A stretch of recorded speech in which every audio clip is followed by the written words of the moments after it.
بسم اللہ الرحمن الرحیم الحمدللہ الذی ہدانا لہذا وما كنا لنہتدی لولا ان ہدانا اللہ لقد جاءت رسل ربنا بالحق الصلاة والسلام والتحیۃ والاکرام علی سید اصل ما فی الوجود سر اللہ فی کل موجود نقطۃ دائرۃ الوجود صاحب لواء الحمد والمقام المحمود مولا و مولا الثقلین جد الحسن والحسین ابی القاسم محمد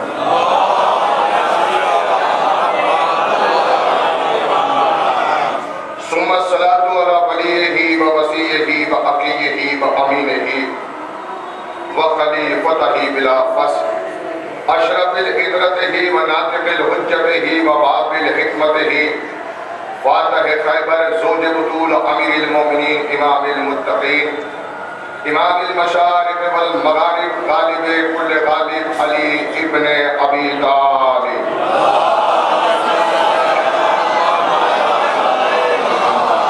وعلى بیتہ الطیبین الطاہرین المعصومین المظلومین ولعنۃ اللہ علی اعدائہم اجمعین من یؤمنا هذا الى یوم الدین وقولہ الحق بسم اللہ الرحمن الرحیم ان الدین عند اللہ الاسلام صلوات علی محمد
شرکت کرتے رہے ہیں اور اس کے علاوہ تمام نوع خان مرثیہ خان حضرات ان سبھی کو بطفیل محمد وال محمد علیہ السلام ان کو اجر عظیم عطا فرمائے اور پالوان کے واسطے محمد وال محمد علیہ السلام کا جتنے مومنین مومنات بیمار ہیں بیمار کربلا کے سکتے ہیں انہیں صحت کامل عطا فرمائے روزگار ہیں ان کو روزگار حاصل جن کے جو روزگار ہے اس روزگار میں ترقی برکت عطا فرمائے والے والے کے واسطے محمد وال محمد علیہ السلام کا جتنے مومنین مومنات مر چکے ہیں ان کی مغفرت فرمائے امام زمانہ کے ظہور میں تعجیل صلوات علی محمد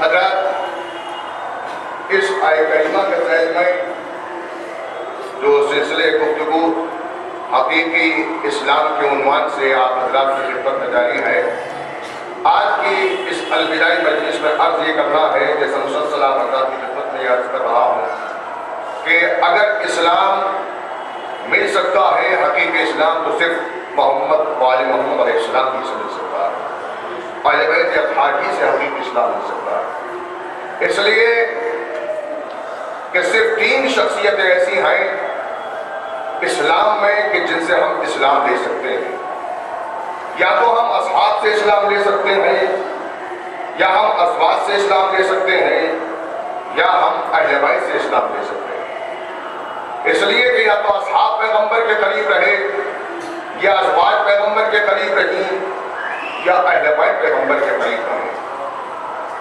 لیکن دنیا کا قاعدہ یہ ہے کہ جب آپ کے سامنے چند چیزیں رکھی ہوئی ہوتی ہیں تو اس میں سے جو بہتر چیز ہے اس کا انتخاب کر لیا جاتا ہے تو سوال یہ ہے کہ اصحاب سے اسلام لیا جائے یا ازواج سے اسلام لیا جائے یا اہل بیت سے اسلام لیا جائے تو دیکھیے اس کے لیے ایک سامنے کی مثال آپ حضرات کی خدمت میں عرض کرنا چاہتا ہوں. مثال کے طور پر میں نے 1 گھنٹہ آپ کی خدمت میں خطاب کیا. اس 1 گھنٹے کی مجلس میں ایک صاحب وہ تھے کہ جو آدھا گھنٹے کے بعد مجلس میں تشریف لائے، تو انہوں نے آدھا گھنٹہ پہلے کا حصہ میرا نہیں سنا. لیکن بالکل سامنے کی مثال ہے. ایک صاحب وہ تھے کہ جو آدھا گھنٹے کے بعد مجلس سے اٹھ کر چلے گئے، تو انہوں نے آدھا گھنٹہ بعد کا حصہ مجلس کا نہیں سنا. اور ایک صاحب وہ تھے کہ جو مکمل 1 گھنٹہ مجلس میں موجود تھے. تو اب آپ سچ بتائیں کہ مجلس کے بعد یہ پوچھا جائے کہ میں نے کیا پڑھا، تو جو آدھا گھنٹے کے بعد میں آئے وہ آدھا گھنٹہ پہلے کا حصہ نہیں بتا سکتے، اور جو آدھا گھنٹے کے بعد اٹھ کے چلے گئے وہ آدھا گھنٹہ بعد کا حصہ نہیں بتا سکتے. جو مکمل 1 گھنٹہ مجلس میں تھے وہ بتائیں گے کہ کس آئے کریمہ کو میں نے عنوان گفتگو قرار دیا، میں نے فضائل کس کے پڑھے، میں نے مصائب کس کے پڑھے. تو بالکل سامنے کی مثال ہے.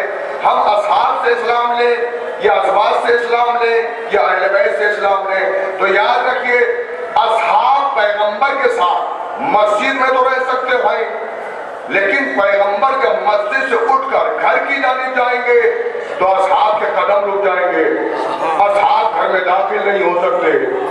اور جب پیغمبر گھر سے نکلیں گے تو ازواج گھر میں تو رہ سکتی ہیں مگر گھر کی 4 دیواری سے باہر نہیں نکل سکتی. مگر اہل بیت کو دیکھنا ہے تو گھر میں دیکھیں گے تو اہل بیت ہیں، مسجد میں دیکھو گے تو اہل بیت ہیں، میدان میں دیکھو گے تو اہل بیت ہیں. تو وہی تو صحیح اسلام دے گا جو پیغمبر کے سب سے زیادہ قریب رہا.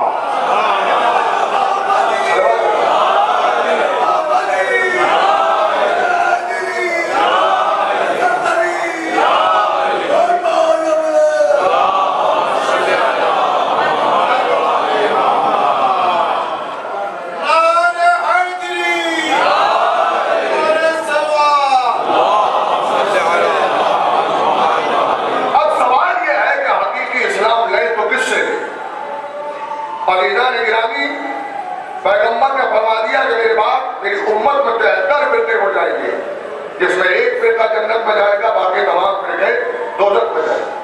تو اب یہ ضد کا معاملہ نہیں ہے، یہ ہماری نجات کا مسئلہ ہے. ہر مسلمان کو اپنے مقام پر سوچنا چاہیے کہ وہ صحیح راستے پہ چل بھی رہا ہے کہ نہیں چل رہا. اس لیے کہ 1 ہی فرقہ جنت میں جائے گا، باقی تمام فرقے دوزخ میں جائیں گے. توجہ ہے نا عزیزان گرامی. اب آپ دیکھیں کہ جیسے مارکیٹ میں بہت ساری دکانیں کھلی ہوتی ہیں، آپ کو مثال کے طور پر میڈیکل اسٹور کھلے ہوئے ہیں اور 73 میڈیکل اسٹور ایک ہی مارکیٹ میں کھلے ہوئے ہیں. آپ ایک مارکیٹ پر گئے، ایک دکان پر گئے، اس دکان سے آپ نے کیپسول لیا، آپ کو بخار چل رہا ہے اور آپ نے کیپسول لیا پیراسیٹامول بخار کے اتارنے کے لیے. آپ نے کیپسول کھایا، بخار اترتا نہیں ہے، اور کیپسول کھائے، اسی دکان سے لے رہے ہیں، بخار اترتا ہی نہیں ہے. اب جو آپ نے کیپسول کو کھول کے دیکھا تو کیپسول میں پسی ہوئی کھڑیاں بھری ہوئی تھی، ہلدی بھری ہوئی تھی. تو اب بخار اترے گا کیسے جب دوا ہی نہیں ہے؟ سمجھا ہے نہیں میں کیا حد کر رہا ہوں. اس لیے کہ 72 دکانیں جو تھی وہ نقلی تھیں، لہذا بخار اترا ہی نہیں.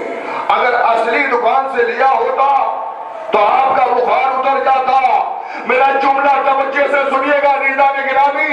اے مسلمانوں غور سے دیکھ لینا، اپنے اسلام کو پرکھ لینا، اسلام کے کیپسول کو دیکھ لینا.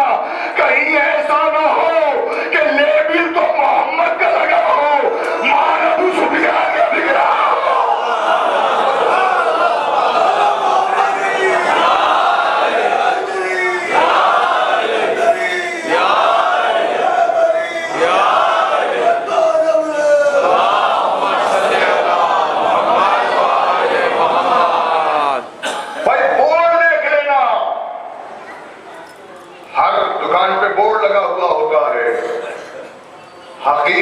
اور اس پر نام لکھے ہوتے ہیں. اسلام کے حقیقی بورڈ کا نام ہے حی علی خیر العمل. اب اس دکان پر دیکھ لو جہاں حی علی خیر العمل لکھا ہوا ہے وہ غدیر کا اصلی مال ہے، نقلی نہیں ہو سکتا. محمد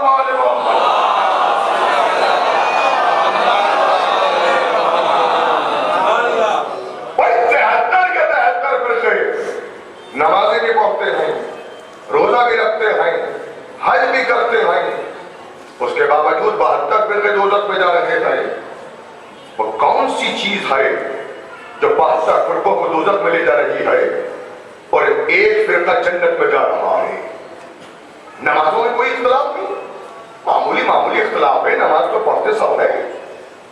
کون سا فرقہ اسلام میں کا نماز نہیں پڑھتا؟ روزہ کون سا فرقہ اسلام کا نہیں رکھتا؟ حج بھی سارے مسلمان کرتے ہیں، ہر فرقہ کرتا ہے. پھر فرق کہاں ہے؟ سنیں خدا کی قسم، کہیں کوئی فرق نہیں ہے. اگر ہمیں فرق ملا تو صرف امامت میں فرق ملا. بچے بتائیے گا، امامت میں فرق ملا. میں یہ نہیں کہتا کہ 72 فرقوں کے امام نمازی نہیں ہے، میں یہ نہیں کہتا 72 فرقوں کے امام روزگار نہیں ہے، میں یہ نہیں کہتا کہ 72 فرقوں کے امام حاجی نہیں ہے. 72 فرقوں کے امام نمازی بھی ہے، روزگار بھی ہے، حاجی بھی ہے. مگر 72 فرقوں کے امام میں اور 73ویں فرقے کے امام میں فرق کیا ہے کہ 72 فرقوں کے امام وہ ہے کہ جنہیں امت نے بنایا ہے، 73 فرقے کے امام وہ ہے کہ جنہیں اللہ نے بنایا.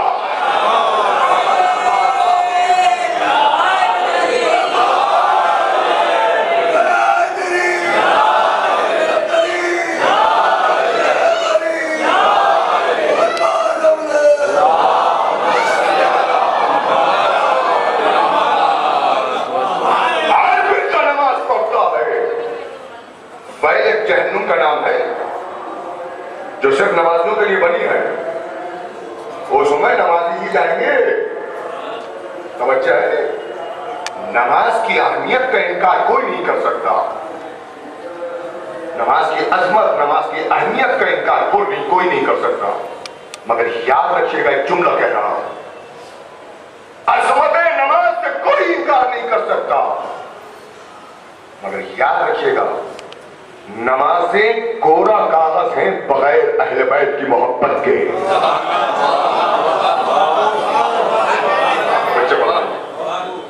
آپ تاریخ سے پہنچے، نوٹ کے سائز کا آپ نے کاغذ تیار کیا، دکاندار کو دیا، بھائی اس کے بدلے ہمیں مٹھائی دے دی، کیا آپ کو مٹھائی مل جائے گی؟ وہ کہے گا یہ کاغذ کہاں سے لیا؟ میں نے کہا بھائی نوٹ کے سائز کا ہے. بالکل ویسا ہی ہے، اتنا ہی بڑا ہے، آپ مٹھائی کیوں نہیں دیتے؟ کہا یہ کوڑا کاغذ ہے. نوٹ وہ ہوتا ہے کہ جس پہ گورنمنٹ کی مہر لگی ہوتی ہے. میں نے کہا بھائی کاغذ وہ بھی کاغذ یہ ہے، فرق کیا ہے؟ کہ فرق یہی ہے کہ نوٹ پہ گورنمنٹ کی مہر لگی ہوتی ہے. اس کے معنی یہ ہے کہ نوٹ اس وقت تک کوڑا کاغذ ہے جب تک اس پہ گورنمنٹ کی مہر نہ لگ جائے. نمازیں بھی کوڑا کاغذ ہے جب تک محبت کی مہر نہ لگ جائے.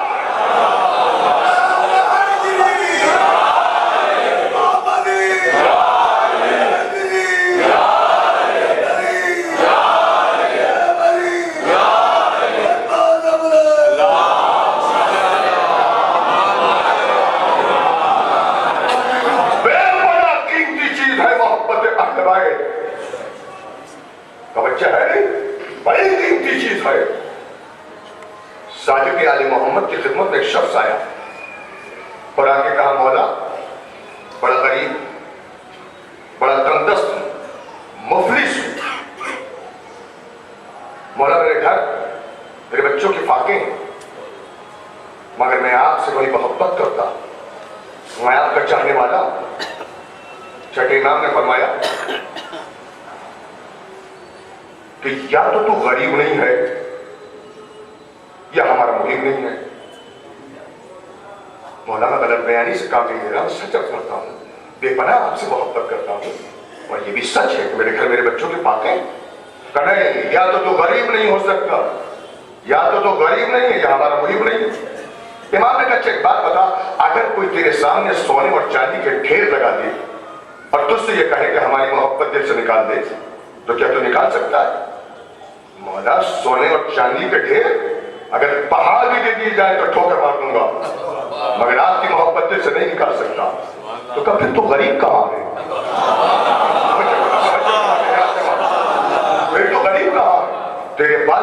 اور چاندی کے پہاڑوں سے زیادہ قیمتی چیز ہے. غریب تو وہ ہے جس کے پاس وہ نہیں جو تیرے پاس ہے.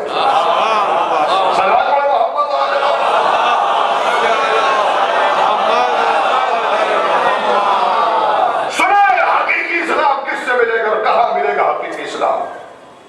دیکھیے آدم سے لے کے خاتم تک کا اسلام آپ دیکھیں اور خاتم کے بعد گزرنے والے سلاطین کا اسلام آپ دیکھیں اور مجھے بتائیں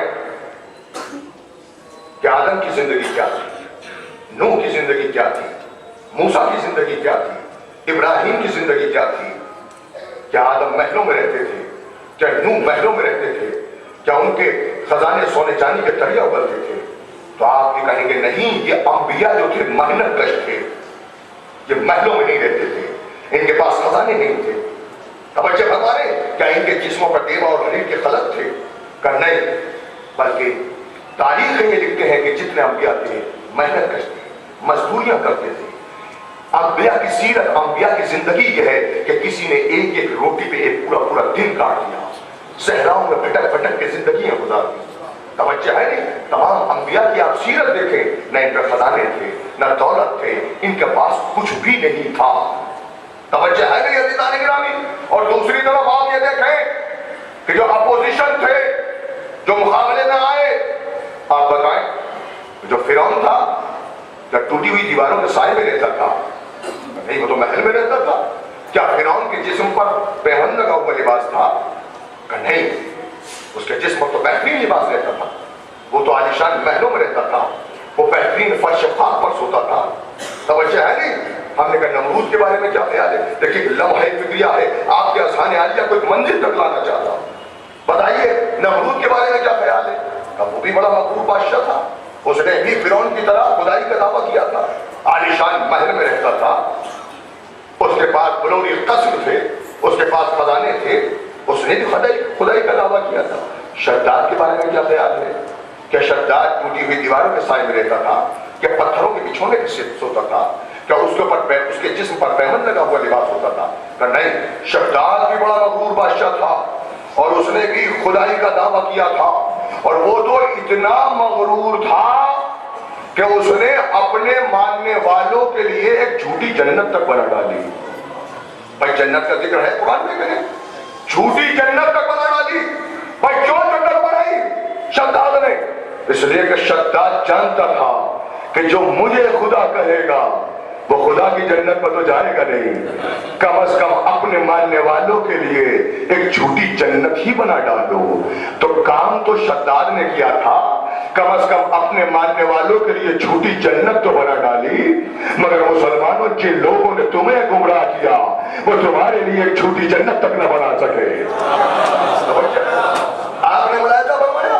تو یہ زندگیاں تھیں، بادشاہوں کی زندگی یہ تھی، عالیشان محلوں میں رہتے تھے. اب آپ بتائیں عزیزان گرامی، اب ان انبیاء کے بعد ایسے لوگ تخت حکومت پر آ جائیں جن کے مکانوں پہ حریر کے پردے لگے ہوں، جن کے خزانے سونے چاندی کے دریا اگلتے ہوں، جن کی زندگیاں عرب راتوں کی داستانیں بن کے سینما کے پردے پہ لہرائیں. توجہ ہے نہیں؟ ایک طرف انبیاء کی زندگی، ایک طرف ان سلاطین زمانہ کی زندگی. توجہ فرمائیے گا. تو پھر سنیں، یا تو آدم سے لے کے خاتم تک کا اسلام نہیں ہے، یا خاتم کے بعد گزرنے والے سلاطین کا اسلام نہیں ہے. میں یہ کہتا ہوں کہ یا تو ان سلاطین کی زندگی کو اسلام مان لو، مگر پھر آدم کا تذکرہ نہیں کرو، پھر نوح کا تذکرہ نہیں کرو، پھر موسیٰ کا تذکرہ نہیں کرو. اس لیے کہ یہ دونوں متضاد زندگیاں ہیں، یہ دونوں متضاد طرز ہیں. صلوات علی محمد.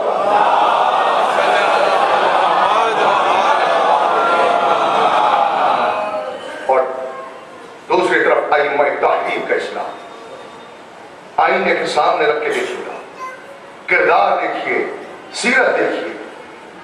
عزیزان گرامی، ابراہیم نے کعبہ بنایا، کعبہ بتوں کے رکھ لیے کے بنایا تھا؟ نہیں، اللہ کا گھر بنایا تھا. مگر دنیا والوں نے اس میں بت لا کے رکھ دی. میں تشبیہ دے رہا ہوں دین اسلام کو خانہ کعبہ سے. دین اسلام کی خانہ کعبہ ہے جس میں ہر فرقے نے اپنی شریعت کا بت لا کے رکھ دیا. توجہ ہے نہیں؟ ایک قبیلہ تھا، ایک خدا بنا.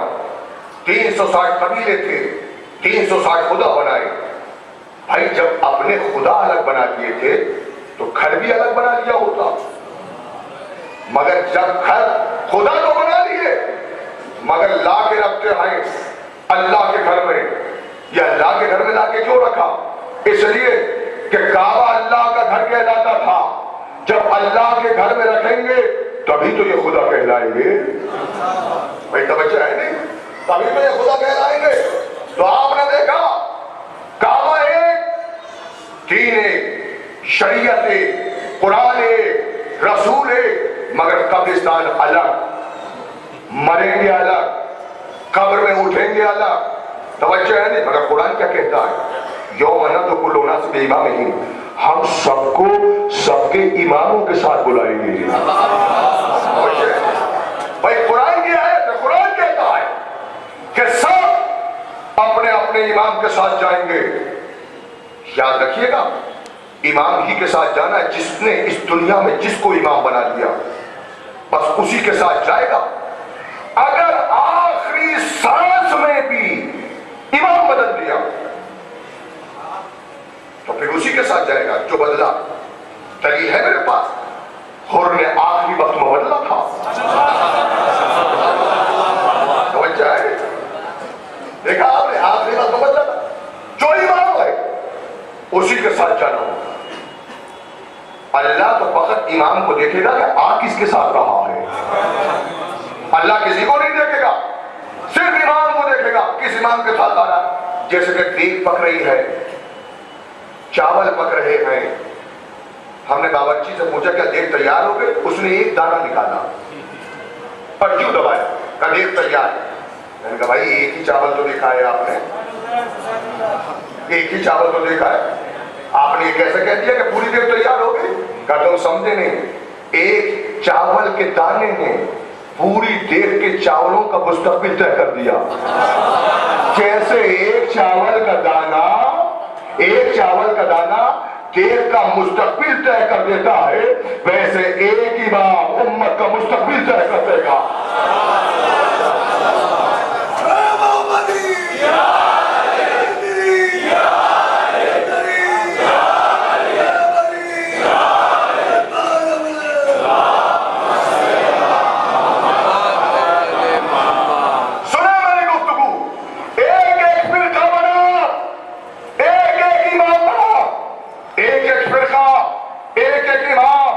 اسلام میں ایک ہی فرقہ ایسا ہے کہ جہاں فرقہ ایک ہے امام 12 ہے.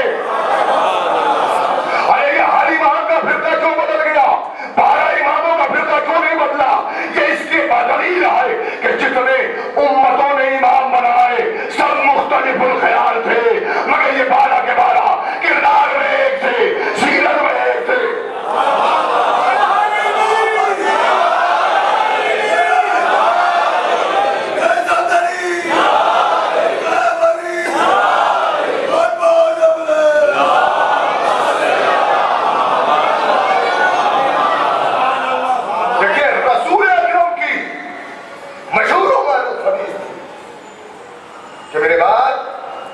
میری امت میں 12 امام ہوں گے.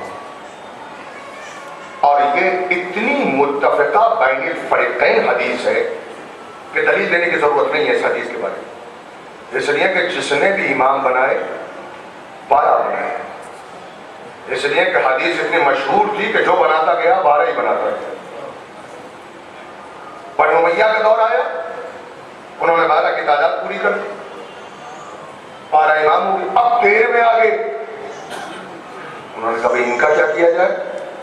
انہوں نے کہا ایسے چھٹے کو نکال دو، ان کو ڈال دو. ان کو نکال دیا اور ان کا ایڈ کر دیا. پھر 14 میں آ گئے.